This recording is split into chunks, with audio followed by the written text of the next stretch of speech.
The projectile North Korea fired off its east coast on Tuesday was a newly developed hypersonic missile, state news media KCNA reported on Wednesday, the latest in a series of new weapons tested by the reclusive state.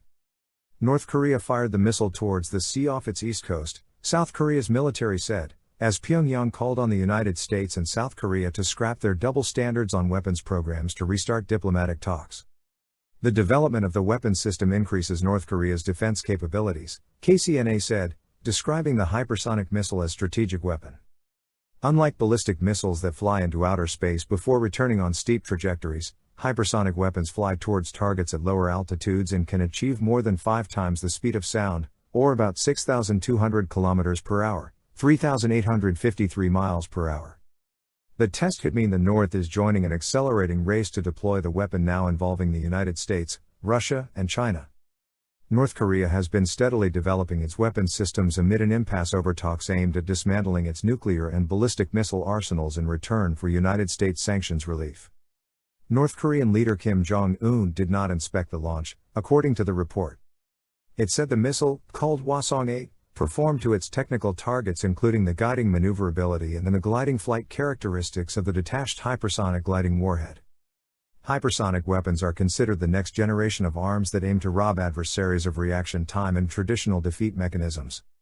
The United States on Monday said it has tested an air-breathing hypersonic weapon, marking the first successful test of the class of weapon since 2013. In July, Russia had successfully tested a Zircon hypersonic cruise missile, a weapon President Vladimir Putin has touted as part of a new generation of missile systems without equal in the world. Chang Yongkun, a missile specialist at the Korea Aerospace University, said the North's test of the hypersonic gliding vehicle, HGV, was likely a failure given the flight was clocked at Mach 2.5, citing reported assessment by South Korean military intelligence.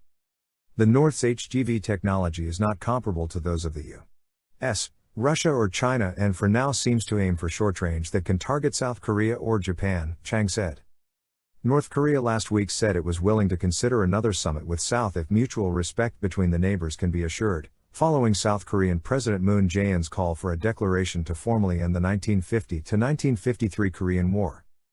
The denuclearization negotiations, initiated between former United States President Donald Trump and North Korean leader Kim Jong-un in 2018, have stalled since 2019. The two Koreas both test-fired ballistic missiles on Sept 15, part of an arms race in which both nations have developed increasingly sophisticated weapons while efforts prove fruitless to get talks going on diffusing tensions.